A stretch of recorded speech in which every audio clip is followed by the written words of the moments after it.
السلام عليكم ورحمة الله وبركاته. جمهور أعظم نادي في الكون، جمهور النادي الأهلي العظيم. أنا عندي وجهة نظر في موضوع القندوسي، عندي رؤية للموضوع قبل ما نقول مين غلطان ومين مش غلطان.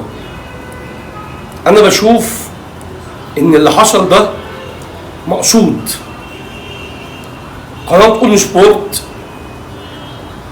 بقيادة إبراهيم عبد الجواد قاصدين يعملوا البلبلة ديت.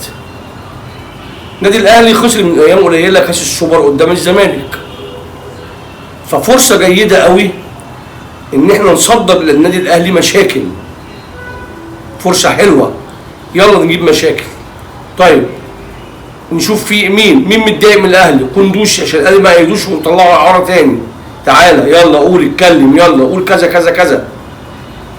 حتى لما تاخدوا بالكم يا جماعه من طريقه الحوار وهم بيسالوه عن النادي الاهلي ولعيبه الاهلي، الردود فيها شيء من الغباوه شويه. طيب هيجي حد يقول لي انت يا عم جاي طالع تكلمنا كلام مرسل؟ لا، مش كلام مرسل.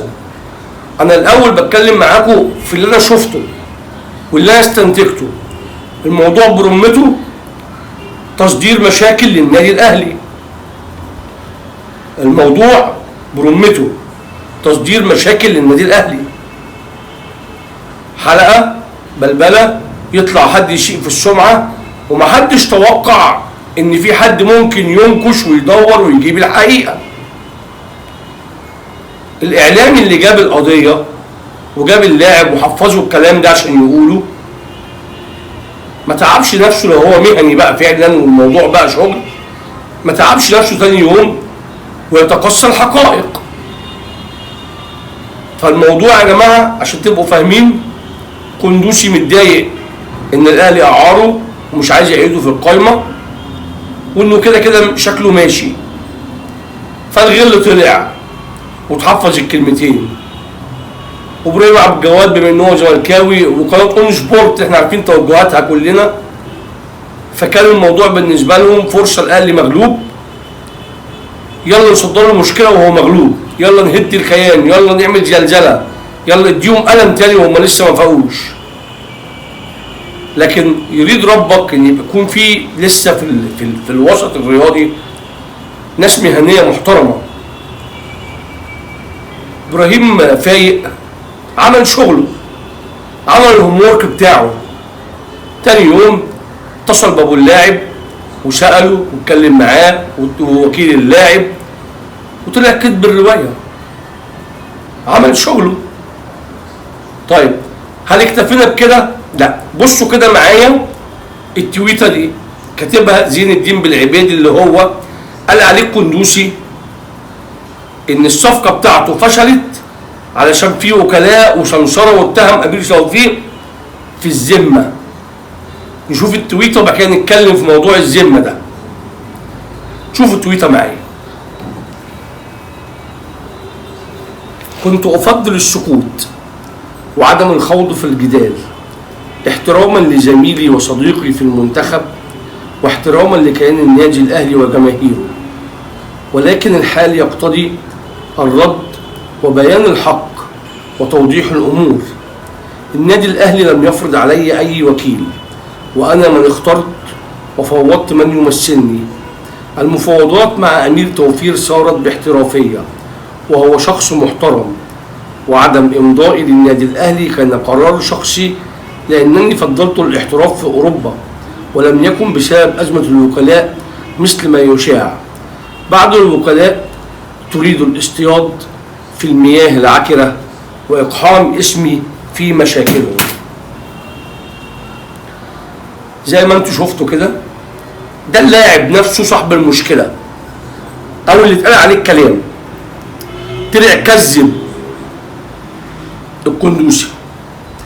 اللي فات وعدى على عبد الجواد وهو بيعمل المشكله دي او بيعمل الحلقه دي، فات عليه ان الاهلي مش هيسكت. الاهلي هيتكلم وهيحقق. الاهلي ما بيقبلش بفساد. انت عملت حلقه وطخ وما عندكش اي دليل، والبينة على من ادعى. طلع صاحب الشأن نفسه انكر الكلام ده زي ما انتم شفتوا، ومع ذلك الاهلي عمل تحقيق وما زال التحقيق شغال، ونتيجته هتعرف بكره او بعده بالكتير. لكن انا عايز اقول بقى حاجه، حبيت امير، كرهت امير، اتفقت معاه، اختلفت معاه، عجبك شغله مش عجبك شغله، جاب صفقات ما جابش صفقات، كل ده كلام عادي نختلف فيه ونتجادل فيه. لكن الاختلاف في السمعه والشرف والذمم نكون حريصين قوي واحنا بنتكلم. انا باكد عليكم تاني، الموضوع باين وواضح جدا انه فبركه بوم من الهوا على الفاضي، ما عندهمش اي دليل، والبينة على من ادعى.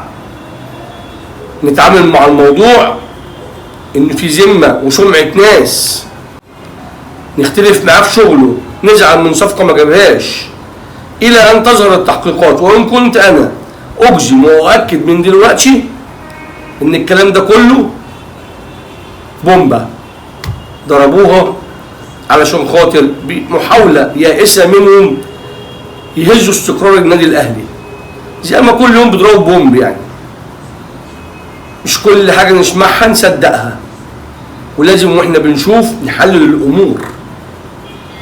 طريقه الكلام بتاعته، طريقه الكلام بتاعت المذيع، التوقيت، الحاجات دي كلها بتبين لك ان في سوء نيه. انت بقالك كام سنه يا قندوسي في الاهلي ما اتكلمتش يعني، وطالع بتكذب، وما توقعتش انه هيترد عليك. لكن زين الدين بالعباد طلع راجل محترم ورد. واعتقد الموضوع مش اكتر من انه زي ما قلت لكم محاوله لهز استقرار النادي الاهلي والنيل منه. التوقيت قال لك خسروا السوبر، يلا نعمل يلا اي حاجه قبل السوبر المصري. معروف التوجهات ماشيه ازاي. ان شاء الله النادي الاهلي كبير، النادي الاهلي قيم ومبادئ ومش هتأثر فيه ابدا. الاشكال الضاله الموجوده في الوسط للاسف اسوأ فترات الوسط الرياضي اللي عشتها على مدار 52 سنه يا عمري. الفتره دي لا في مهنيه ولا في ضمير.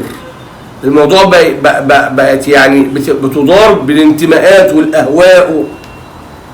لله الامر من قبل ومن بعد. النادي الاهلي كبير وهيفضل كبير، واشوفكم على خير ان شاء الله. السلام عليكم.